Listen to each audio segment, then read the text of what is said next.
सबसे बड़ी दिक्कत जॉबलेस रहना किसी एक इंसान के लिए, उसको निकारा निठल्ला बोलना कितना फील होता है ये वो इंसान जानता है जिसके पास आज के टाइम में इन सब चीजों की कमी। मेरा हर बच्चे के लिए सपना है अगर वो 12th के बाद कुछ ऐसी कंडीशन में फंसता है तो आई कैन हेल्प, क्योंकि मेरे फाउंडेशन मेरे इंस्टीट्यूशन का मेन रीजन ये जिसकी वजह से मैं इसको रन कर रहा हूँ। बच्चा फोकस नहीं कर पाता है, 12th तक स्टडी कर रहा है, हमारे गांव में पढ़ रहा है, कोई आपके किसी विलेज में पढ़ रहा है जहाँ पे टीचर भी अवेलेबल नहीं है। लिखे लोग अगर किसी को गाइड करें उसे काउंसलिंग कहते हैं, अगर अनपढ़ किसी को गाइड करें तो उन्हें पहले खुद पढ़ना चाहिए। सिक्के रखे उन्होंने बोला सर मेरी बेटी को पढ़ा लो, इसको बना लो कुछ, पर मैं पैसे कैसे भी चुका दूंगा, मैं एक रिक्शा ड्राइवर हूँ। लोगों के पास काम करते थे खेतों में जाके, मतलब किसी के पास घर पे चले जाना, गड्ढे कर लेना, तौलिए कर लेना, कुछ भी करते भाई।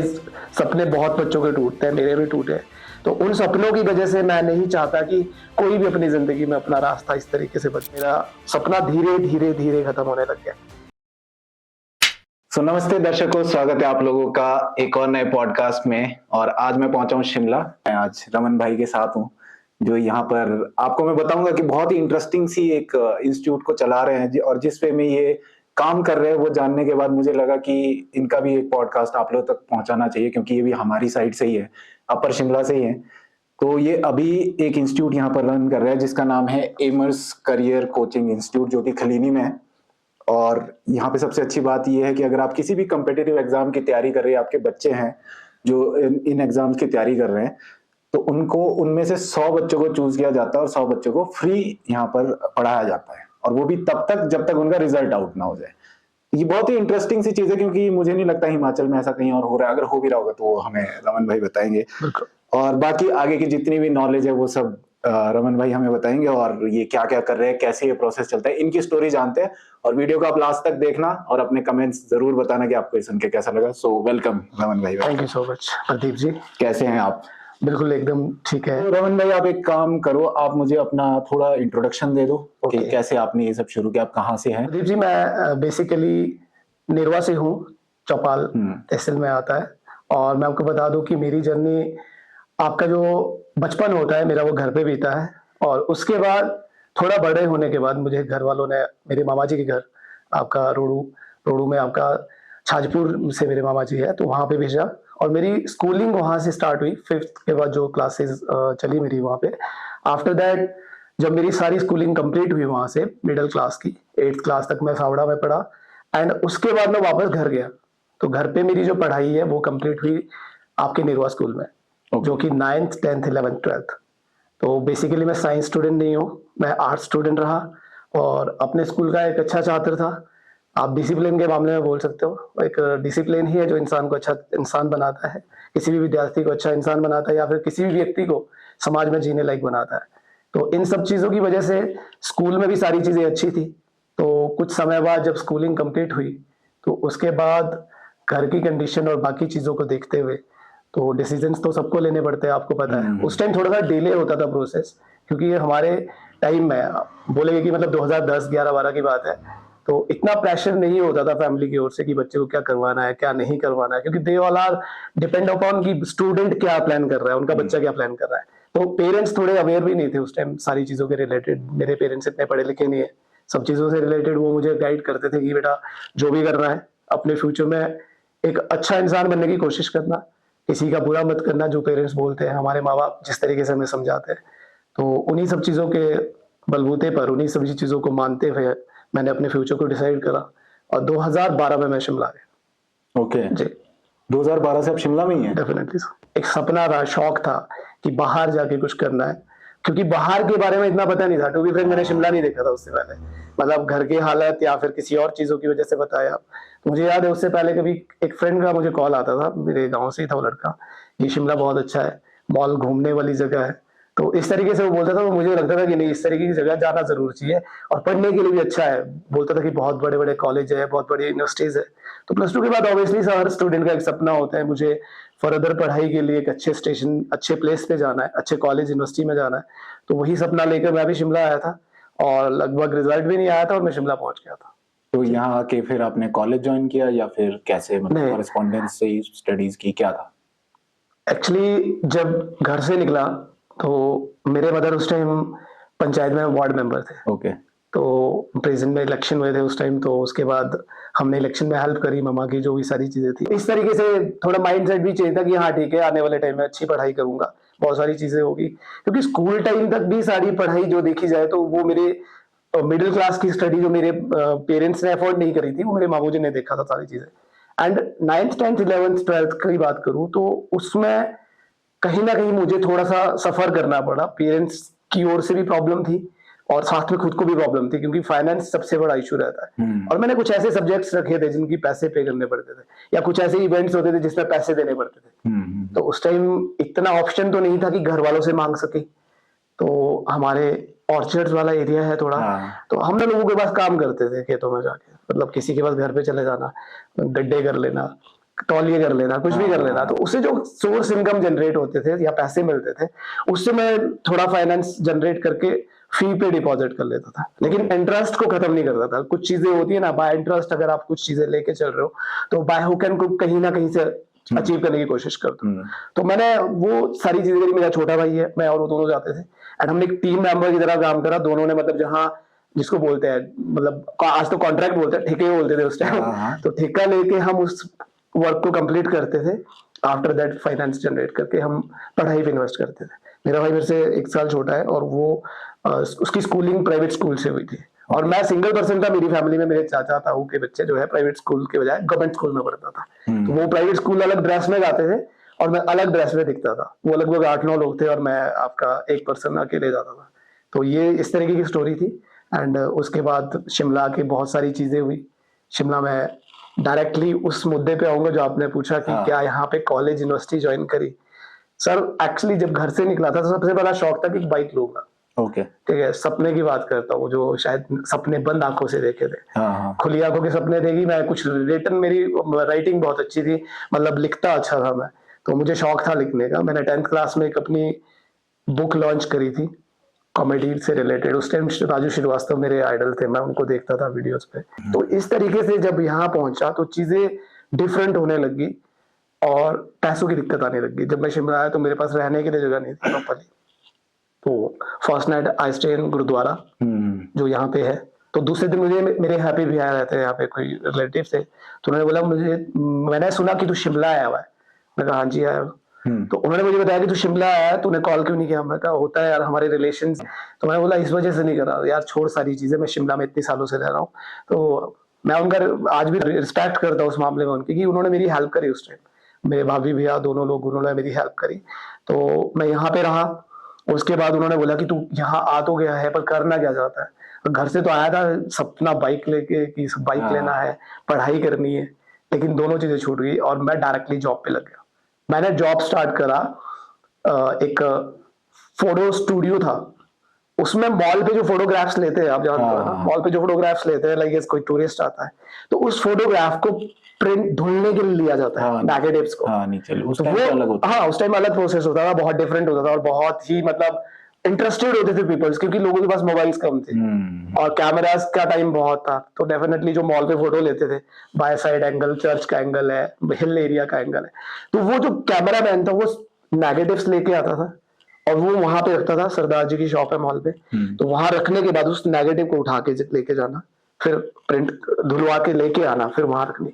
दिन में लगभग 100 से ज्यादा चक्कर लगते थे और लगभग 50-60 सीढ़ियां थी। तो पहले ही वीक था बॉडी वाइज, तो मुझे लगा कि मैं खत्म हो जाऊंगा 15 to 17 डेज में, मैं नहीं कर पाऊंगा सर्वाइव। लेकिन मुझे था कि 1 मंथ से पहले छोड़ूंगा तो पैसे नहीं मिलेंगे, ये मुझे पता था। तो मैंने जिस तरीके से पूरा मैनेज किया, फिर मेरा सपना धीरे धीरे धीरे खत्म होने लग गया। ना पढ़ाई की ओर ध्यान रहा ना कुछ और। फिर सेकंड जॉब उसके बाद स्टार्ट करा, फिर पढ़ाई की ओर मूव करने की कोशिश करी। एक इंस्टीट्यूशन था, वहां से कॉरेस्पॉन्डेंस BCA करने का प्लान करा, कर्नाटका स्टेट ओपन यूनिवर्सिटी के थ्रू वहां से होता था। तो मैंने वहां अप्लाई किया, लेकिन वो लोग कुछ कंडीशन की वजह से यहाँ से मूव कर गए। जो मैंने कुछ डिपॉजिट करा था, पैसे जो सेविंग करी थी उनको दिए, वो मुझे नहीं मिले और वो इन्वेस्ट वेस्टलेस हुआ और मेरी पढ़ाई भी नहीं हो पाई उस वजह से। तो कॉलेज, बाइक, ये सारे सपने जो है वहीं पे खत्म हो गए।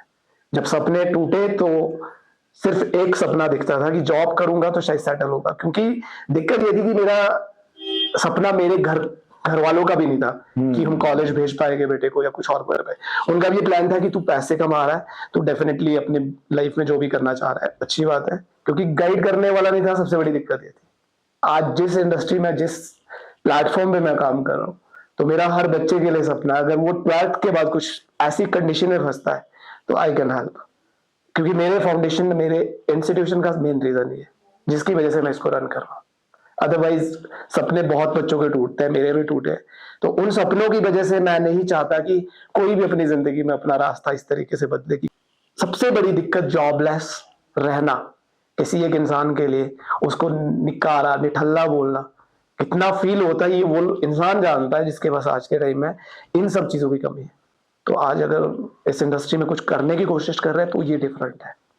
तो जैसे अभी आप जो बोल रहे हो, ये आपकी जो जर्नी रही, इसमें तो आप जहां तक आपने स्ट्रगल किया, जॉब करी, वो भी नहीं हुआ, चलो आपके ड्रीम से वो भी पूरे नहीं हुए, फिर इस तरफ को कैसे आना हुआ? मतलब इस इंडस्ट्री में किसी ने गाइड किया या फिर कहीं से आपने पढ़ा सुना या फिर आपने कुछ क्वालिफाई करा, उसके बारे में थोड़ा सा बताओ। बिल्कुल बिल्कुल। थोड़ा सा बैक, जब मैं यहाँ शिमला 2014 या 15 हो गया था, तो साथ में मैंने आपको बताया कि जॉब कर रहा था। तो एक उसमें से जॉब थी होटल की।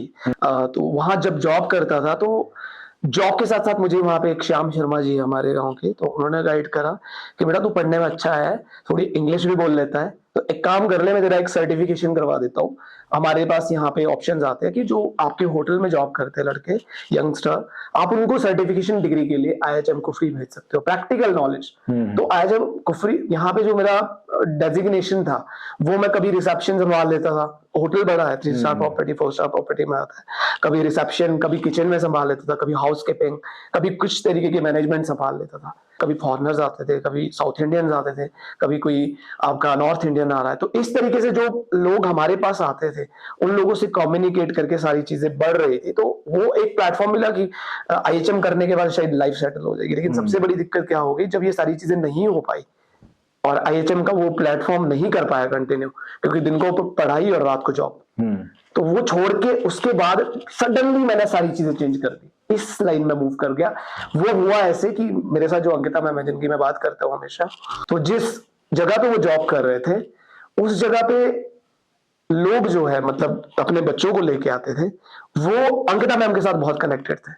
वो उनको हमेशा बोलते थे कि मैम ऐसा, मैं फोन पे सुनता था उनसे, मेरे बातचीत थी अंकिता मैम से, तो जब मैं उनको सुनता था तो मुझे लगता था कि यार ये कुछ कम्युनिकेट करना, लोगों को समझाना, अवेयर करवाना, ये काम अच्छा है। पैसा तो आज तक मैं जिस भी इंडस्ट्री में जा रहा हूँ कमाने के लिए रहा। आई थिंक सो लास्ट जो जॉब मैंने होटल मैनेजमेंट करने के टाइम पे छोड़ी, 30,000 के करीब मुझे उस टाइम भी मिल रहा था, और बहुत बड़ी बात थी 14 में।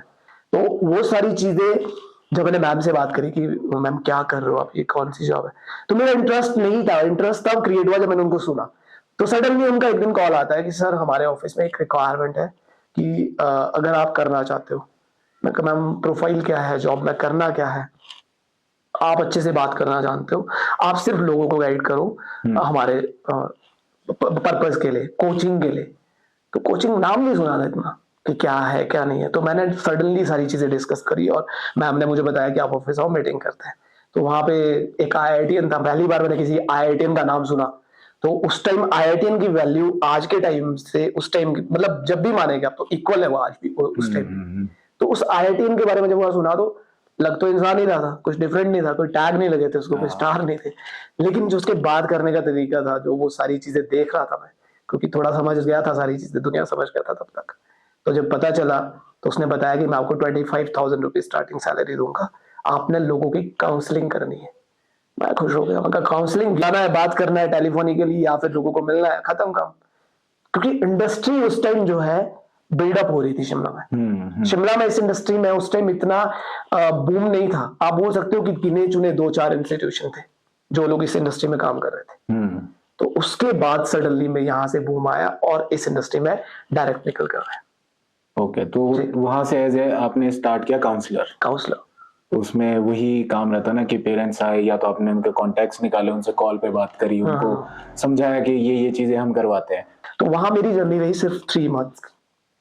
हुआ ये, जब मैं काम करने आया तो वहां पे थोड़ा सा बूम आया काम में, और वो इसलिए आया क्योंकि मैंने मार्केट में विजिट करना स्टार्ट करा, मैंने सेमिनार्स करे, मुझे बोलने की कैपेबिलिटी थी, थोड़ा इंग्लिश प्रोनाउंसिएशन ठीक था, सारी चीजें कर लेते थे हम लोग। तो हमने, मुझे याद है एक बहुत अच्छे टीचर है, उनके साथ हम लोग गए यहाँ से रामपुर, और रामपुर में हमने सेमिनार करा, रातों रात गए और सुबह हमने सेमिनार करा, और वहां से हमने कम से कम कुछ बच्चे जो IIT जेईई और नीट की कोचिंग करते हैं, medical non medical entrance exams, उनके लिए शिमला लेके आए।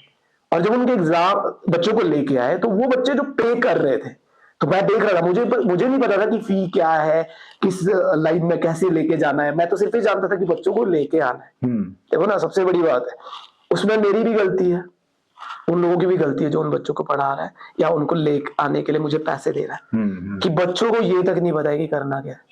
आधे से ज्यादा बच्चे, 2 जानते थे कि मुझे नीट और IIT जेईई की कोचिंग करनी है, 10 उनके साथ पीछे से आते थे, भेड़ चाल। तो जब वो सारी चीजें हुई तो मुझे एक पेरेंट्स आया उसमें से, उन्होंने मेरे पास, मैं कॉल करता था, यार सर फीस नहीं जमा किया आपने, तो वो आदमी शिमला आया, रामपुर से थे, और उस सिक्के में 11,500 या 12,000 रुपए लेके आए, औरत का ढाटू होता है जो, उसमें बांध के, और उन्होंने टेबल पे रखे, अंकिता मैम साथ थे वहां पे, कुछ और लोग भी थे जिन्होंने ये चश्मे लगाए मेरे, तो उन्होंने देखा और वो सिक्के रखे, उन्होंने बोला कि सर मेरी बेटी को पढ़ा लो, इसको बना लो कुछ, पर मैं पैसे कैसे भी चुका दूंगा, मैं एक रिक्शा ड्राइवर हूं। तो मेरे को बड़ा अजीब सा फील हो गया कि मतलब हम सिक्के, सर मैं मजाक नहीं कर रहा हूँ, आप देखोगे कि प्रदीप जी जब भी पॉकेट में 2, 4, 10, 20, 50 रुपए के भी सिक्के होते हैं, कई लोग बोलते हैं डिपॉजिट कर लो, आज तक नहीं हुए। क्यों नहीं हुए? क्योंकि हमें शायद उन सब चीजों की कदर नहीं है। वो कदर वो इंसान जानता है जिसने वो जमा किए थे, जिसने अपनी बेटी की शादी या फिर बेटी की पढ़ाई के लिए यूज किए थे, तो वो जानता है। तो उस दिन मुझे वो फील हुआ, उसकी लिटरली आंखों में आंसू थे कि सर प्लीज मेरी बेटी को मत निकालना, पर आप मेरी बेटी को पढ़ा दो। तो मुझे एक्सपीरियंस होने लगा चीजों का कि जो आप कर रहे हो गलत है।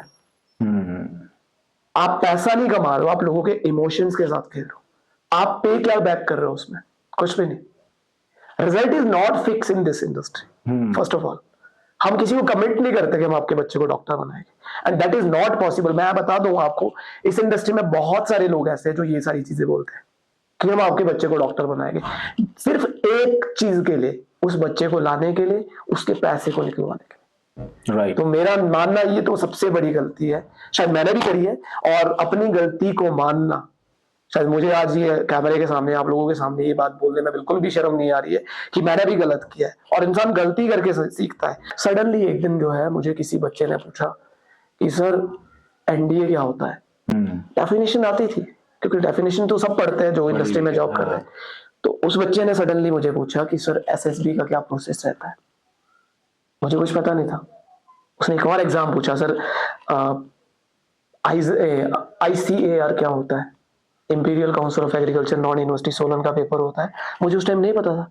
तो उसने मुझे डायरेक्ट बोला, sir how can you believe this thing कि जो आपको गाइड कर रहा है उसको पता नहीं। उस बच्चे ने मुझे ये बात बोली, और वो DAV स्कूल का बच्चा था और एक गवर्नमेंट स्कूल का बच्चा था। 2 बच्चों ने मुझसे पूछा। एक तो सावड़ा का इंसिडेंट है मेरे अपने स्कूल का, एक इंसिडेंट आपका रामपुर का है, दत्तनगर का। तो मुझे जब ये सारी चीजें क्लियर हुई तो मैं शर्म के मारे उस दिन शायद पूरी रात नहीं सो पाया, क्योंकि जिस चीज के लिए मैं गाइड कर रहा हूँ लोगों को, औरों के लिए पैसे कमाने के लिए लोगों को गाइड कर रहा हूँ, खुद एक छोटी सी सैलरी, पार्ट ऑफ अमाउंट जो भी उसका है, उसको खाने के लिए लोगों को गाइड कर रहा हूँ, और गलत गाइड कर रहा हूँ, तो मेरा कोई हक नहीं है उस पैसे को लेने का, ना बच्चों को गाइड करने का। फिर सडनली सारी चीजें खत्म हुई और दिमाग से सारा बाहर निकाला कि ऐसे नहीं बात बनेगी। पढ़े लिखे लोग अगर किसी को गाइड करें उसे काउंसलिंग कहते हैं, अगर अनपढ़ किसी को गाइड करें तो उन्हें पहले खुद पढ़ना चाहिए। सबसे बड़ी बात है जो कि आज इस इंडस्ट्री में सबसे ज्यादा हो रहा है।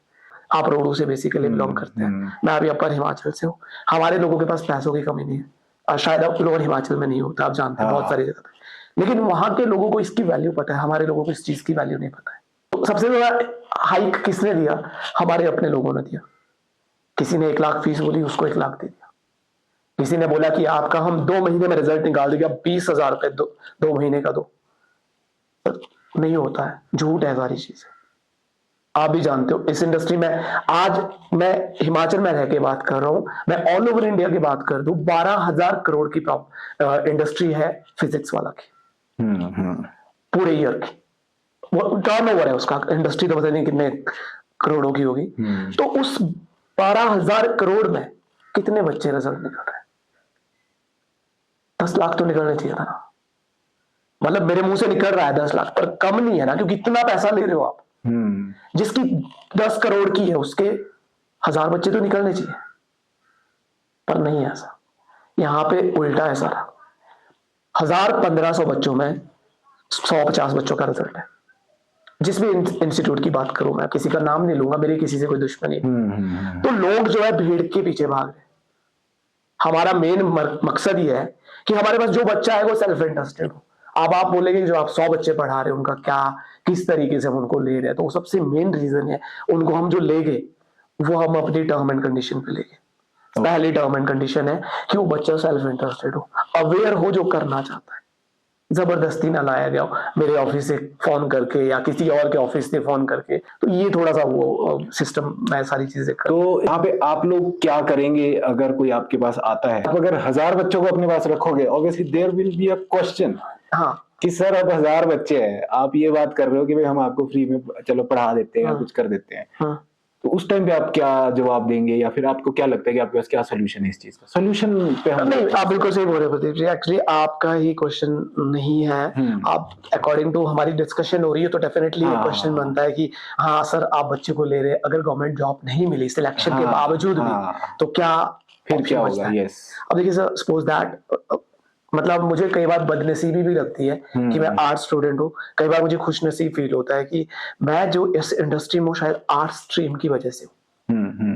रीजन मेरे 12th तक जो सब्जेक्ट है वो एक भी सब्जेक्ट इसमें नहीं आता है, एक भी नहीं। हाँ, एक आती है जो कॉमन लैंग्वेज है, that is English. Common language है मतलब कि वो फिजिक्स आपका इंग्लिश में, केमिस्ट्री इंग्लिश में, मैथ्स इंग्लिश में, बायोलॉजी इंग्लिश में। तो ये 4 मेजर सब्जेक्ट्स है इसके। अब सबसे पहले बात करूं सर मेडिकल सेक्शन में, जैसे आप बोलते हो, मेडिकल में जो हमारा बच्चा आता है वो मेनली टारगेट करता है नीट एंट्रांस एग्जाम को। ओके। और लेकिन नीट एंट्रांस एग्जाम को हिमाचल में कितने बच्चे देते हैं डजंट मैटर, लेकिन इंडिया में 20 लाख बच्चा देता है। ओके। तो अगर उसका 20 लाख का 10th पोर्शन या 2% भी हम लेके चले, ठीक है, कि 20,000 बच्चा या 15,000 बच्चा आपका जो है हिमाचल से देता है, या फिर 10,000 बच्चा देता है, लेकिन सीट्स तो 1000 है एमबीबीएस की। क्योंकि देखिए नीट जो सिलेक्शन देता है फर्स्ट ऑफ ऑल एमबीबीएस, लेकिन एम्स उससे ऊपर हमारा एम्स है सबसे पहले पे। मैं जिस चीज के बारे में कैमरे पे बात कर रहा हूँ, बहुत सारे बच्चे भी सुन सकते हैं, उसको समझ सकते हैं, क्योंकि कोई भी करियर काउंसलर नहीं गाइड करेगा। जब मेरे साथ वो इंसिडेंट हुआ था, आफ्टर दैट मैंने पढ़ाई पे फोकस करा और मैंने सिर्फ साइंसेस के बारे में जानना स्टार्ट करा। मैंने एक्सपर्ट से मिला, मैंने सीसीए करा दिल्ली से, करियर काउंसलिंग एनालिस्ट इन साइंसेस। तो आफ्टर दैट जो मेरी ये सारी चीजें क्लियर हुई कि सबसे पहले अगर एमबीबीएस की बात करें उससे ऊपर एम्स आता है। एम्स बिलासपुर में हमारे डॉक्टरेट जिसमें एमबीबीएस डिग्री या फिर किसी और डिग्री के लिए आपका कोर्सेज होते हैं 5.6 ईयर के, तो वो वहां पे एम्स कहलाता है। आफ्टर दैट है AFMC, arm forced medical college Pune. इसमें अराउंड अबाउट 120 सीट्स आपके डॉक्टरेट के लिए है, कुछ आपके पैरामेडिकल्स के लिए है, कुछ आपके नर्सिस के लिए है। तो इस तरीके से सेकंड पे है। थर्ड पे एमबीबीएस आता है। तो जो स्टेट लेवल के डिग्री कॉलेजेस है, मेडिकल कॉलेजेस है, वहां पे जितनी भी सीट्स है, लाइक आईजीएमसी की बात करूं, टाटा की बात करूं, नाहन की बात करूं, तो ये जो स्टेट लेवल के कॉलेजेस है, इसमें जो रिक्रूटमेंट होती है टोटल तो 1000 है, वो वेरिएशंस है। 120 यहाँ पे है, 100 वहां पे है, टाटा में, नाहन में 100 है, चंबा में आपका 120 है। इस तरीके से जो सेपरेशन है वो हो गया, लेकिन फिर भी बच्चे तो 15,000 थे, सीट्स तो 1000 है। लेकिन एक और चीज है सर, फिर उसके बाद जो नीचे के डॉक्टरेट डिग्री आती है, कई बार आप गए होंगे किसी डॉक्टरेट के पास, तो आपने देखा होगा बीयूएमएस, बीएएमएस। तो आयुर्वेदिक होता है बीएएमएस, यूनानी मेडिसिन एंड सर्जरी होता है BUMS, naturopathic and yogic exercise होता है बीएनवाईएस, एंड उसके बाद होता है होम्योपैथिक। तो ये जो पूरा कंबाइंड पैकेज है दैट्स कॉल्ड आयुष।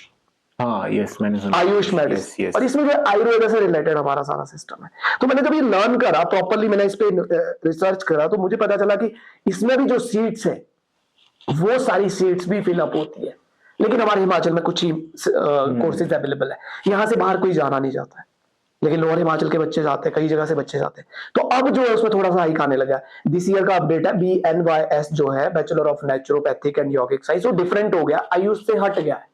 अब जो है वो डायरेक्टली आप उसके लिए मेडिकल कॉलेजेस जो हो गए वहां पे डिग्री में एडमिशन ले सकते हैं। मतलब अब डॉक्टर बनने के लिए कोई एंट्रांस एग्जाम देने की जरूरत नहीं है। अगर आपको एक डॉक्टरेट डिग्री चाहिए हाँ, नेचुरोपैथिक एंड योगिक साइंस में बहुत सारे जॉब स्कोप्स भी है, टीचिंग के लिए भी स्कोप्स है मेडिकल डिग्री कॉलेजेस में, तो वो आप बच्चा कर सकता है 5.6 ईयर डिग्री का। तो ये जो कोर्सेज है ये मेडिकल लाइन के, लेकिन कुछ बच्चा, हर बच्चा डॉक्टर नहीं बनेगा जैसे आपने बोला। तो मेरे पास सबसे अलग वैरायटी है सर, जिसपे मैं काम कर रहा हूँ, जिसके लिए मैं बच्चों की काउंसलिंग कर रहा हूँ, that is number one आइजर, Indian institute of science education and research, आपका मोहाली में है एक कॉलेज, और इंडिया में 60 कॉलेजेस है, जिसमें कि बच्चा पर्टिकुलर एक टॉपिक पे रिसर्च स्टार्ट करेगा। हम अभी बीएससी करते हैं ना सर, तो इस सब्जेक्ट पे करते हैं, या फिर पीएचडी करते हैं तो टॉपिक पे करते हैं, थीसिस जो होती है वहां पे पहले ही टॉपिक पे बीएससी हो जाती है। एंड इसमें जो है गवर्नमेंट स्टाइफंड भी देती है पढ़ने के लिए, बच्चे को उल्टा पैसा मिलता है। Second is national entrance screening test, जितने भी हमारे साइंटिस्ट हैं इन सब पे जो काम करते हैं, एनर्जी प्लांट या फिर एटॉमिक रिसर्च सेंटर पे काम करते हैं, वो आपका नेक्स्ट एंट्रेंस एग्जाम है। इसके अलावा जो है ICAR, हमारी खेती बाड़ी, हमारी जिसपे हम जिंदा है आज, हिमाचल, ठीक है, अपर हिमाचल खासकर, उस खेती बाड़ी में बीएससी होती है, agriculture university, non university Solan, and India में एक अच्छा लेवल है उस यूनिवर्सिटी का, अच्छा रैंक है। वहां पे जो है आपका BSc in horticulture, agriculture, sericulture, cultivation और फूड साइंस में बीटेक जैसे कोर्सेज करवाए जाते हैं। तो उन कोर्सेज के लिए बच्चों को पता होना चाहिए, अवेयर होना इंपॉर्टेंट है।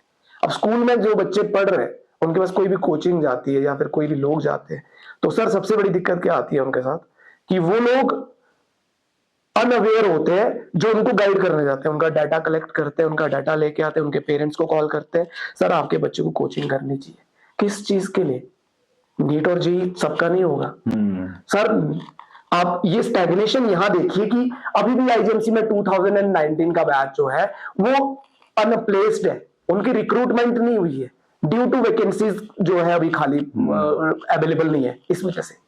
तो हमारे बच्चों को कुछ और तो करना पड़ेगा ना, एमबीबीएस और IIT जी नीट के पीछे ही नहीं भागना पड़ेगा। कुछ बच्चे वो भाग दौड़ में भाग जाते हैं ना, चाहते तो वो एम्स नर्सिंग के लिए, लेकिन वो नीट की कोचिंग में फंस जाते हैं। गलती उनकी भी नहीं है, उन्हें फंसाया जाता है, ट्रैप किया जाता है कोचिंग इंडस्ट्री में आने के बाद, उनको झूठे सपने दिखाए जाते हैं, उनको रिटर्न में दिया जाता है कि हम आपको डॉक्टर बनाएंगे।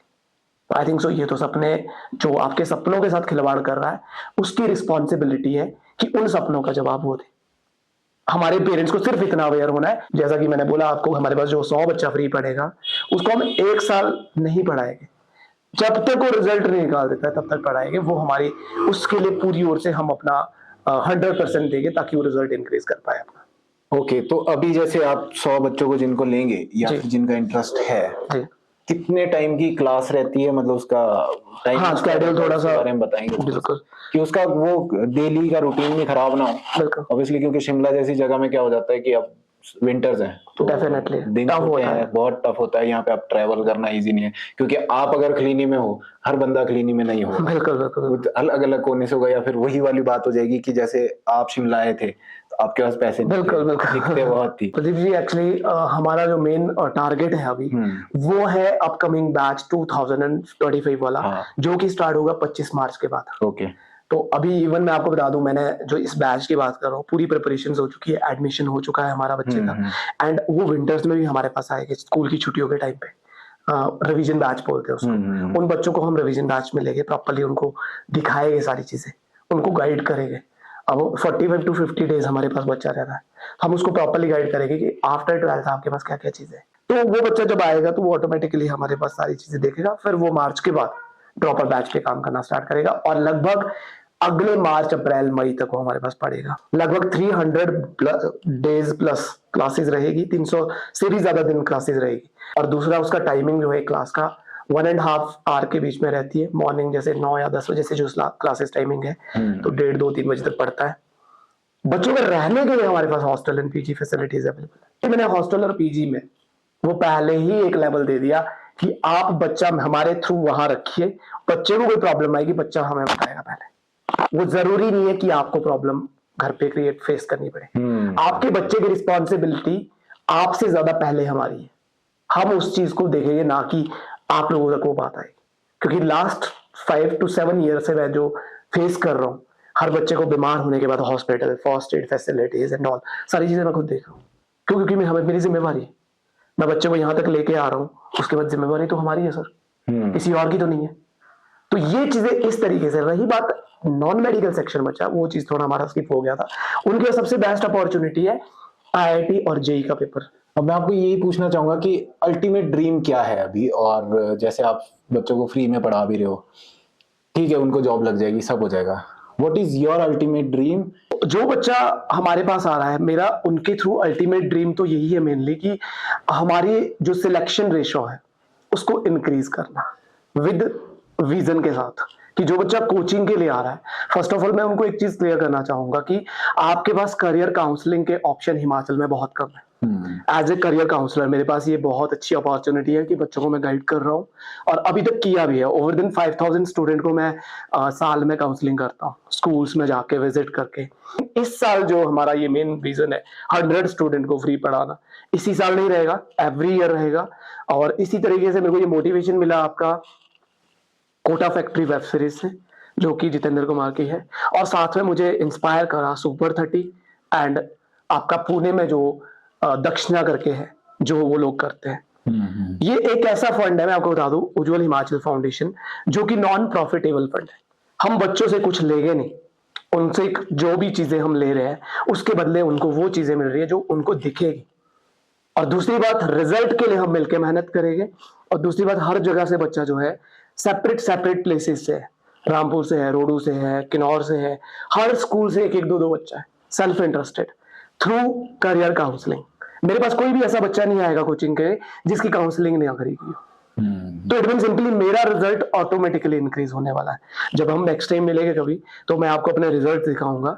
अभी मेरे पास प्रीवियस रिजल्ट्स है, but that is depend upon कि 100 बच्चा था, 100 बच्चों में से 20 बच्चों ने निकाला टोटल ऑल अबाउट, तो उसमें 20% रिजल्ट रेशो बोलते हैं। लेकिन मेरा मेन टारगेट जो है, मोटिव है, वो है 50% से ज्यादा रिजल्ट रेशो, जो कि कोई भी नहीं प्रोवाइड कर रहा है। तो जो बच्चा फोकस नहीं कर पाता है, 12th तक स्टडी कर रहा है, हमारे गांव में पढ़ रहा है, कोई आपके किसी विलेज में पढ़ रहा है जहां पे टीचर्स भी अवेलेबल नहीं है, हमारी गवर्नमेंट की कुछ इश्यूज है जिनको हम डिस्कस कर सकते हैं, लेकिन वो एक मेरा मेन मुद्दा नहीं है राइट नाउ।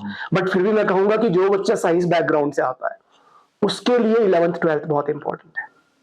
अगर वो 11th 12th में प्रिपेयर नहीं है तो बहुत इश्यूज आते हैं, जिस वजह से हमारे पास बच्चे जो है 11th से बाय स्कूल कनेक्ट हो रहे हैं। लोग डमी एडमिशन करवाते हैं इंस्टीट्यूशन में, 11th 12th कराते हैं। हमारा मेन टारगेट है बच्चा स्कूल में रह के भी हमारे कैसे प्रॉफिट ले सकता है, नॉट ऑनलाइन, ऑफलाइन। यही एक क्वेश्चन था कि क्या अभी शिमला में ऐसा कोई इंस्टीट्यूट है जो ऐसा कुछ कर रहा है? You are the only one?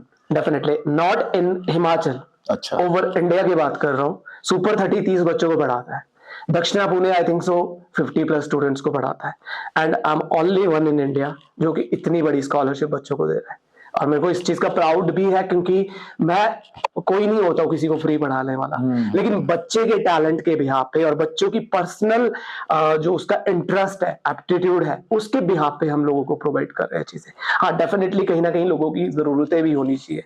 ये नहीं कि किसी की इनकम 1 करोड़ रुपए उसको मैं फ्री में पढ़ा रहा हूँ। तो जनता को जैसे पता ही है कि अगर आप लोगों के बच्चे हैं अभी जो +1 2 में, या फिर 8 9 10th के बाद ये सोचते हैं, या पेरेंट्स का भी एक ड्रीम होता है कि उनके बच्चे सरकारी नौकरी करे या किसी अच्छी पोस्ट पे जाए, तो ये टाइम आपकी परीक्षा का है। इसके बाद जब भी अगर इस पॉडकास्ट से जुड़ के आएगा या आपको कांटेक्ट करेगा, I am also looking out for this कि क्या रिजल्ट रहते हैं। कभी कल को उन बच्चों के मैं खुद से पॉडकास्ट लूं, क्योंकि मुझे भी काफी अच्छा लगेगा, क्योंकि शिमला हिमाचल में अगर कोई एक इंसान ऐसा करने की सोच रहा है तो हमें उनको सपोर्ट करना चाहिए। और आपसे कांटेक्ट करने का क्या माध्यम है? सिर्फ कॉलिंग के थ्रू या फिर नहीं सर, कॉलिंग के थ्रू कर सकते हैं, मेरी वेबसाइट है उसके थ्रू कर सकते हैं। हिमाचल की जनता से मेरा स्पेशली ये आग्रह रहेगा, निवेदन रहेगा, रिक्वेस्ट रहेगी कि आप लोगों के बच्चों को जो भी रिक्वायरमेंट है, आपको लगता है कि आप फाइनेंशियली वीक है, आपको लगता है कि आपके बच्चे के सपने हैं वो पूरे नहीं हो पा रहे, तो मेरा प्रॉमिस है उन सपनों को पूरा करने के लिए मैं पूरी दिल से कोशिश करूंगा। जरूरी नहीं है कि आप आगे ज्वाइन ही कर रहे हो, ये भी हो सकता है कि आपको कुछ और हेल्प चाहिए, नॉलेज डेफिनेटली वो आपको यहाँ से जरूर मिलने वाली है। बाकी उसके बाद आपको चूज करना है नहीं करना है वो आपकी चॉइस है। But thank you so much हमारे साथ जुड़ने के लिए, आपका भी बहुत थैंक यू सो मच। और प्लीज चैनल को सब्सक्राइब कर देना, कमेंट करना, बता देना कैसा लगा आपको पॉडकास्ट। आगे बहुत सारे पॉडकास्ट आने वाले हैं और मैं भी सोच रहा हूँ कि शायद हमारे साथ भी कुछ ऐसा ही पॉजिटिव होगा। तो तब तक के लिए take care, bye bye, enjoy, अपना ध्यान रखिए और हम मिलते हैं आपसे अब नेक्स्ट पॉडकास्ट में।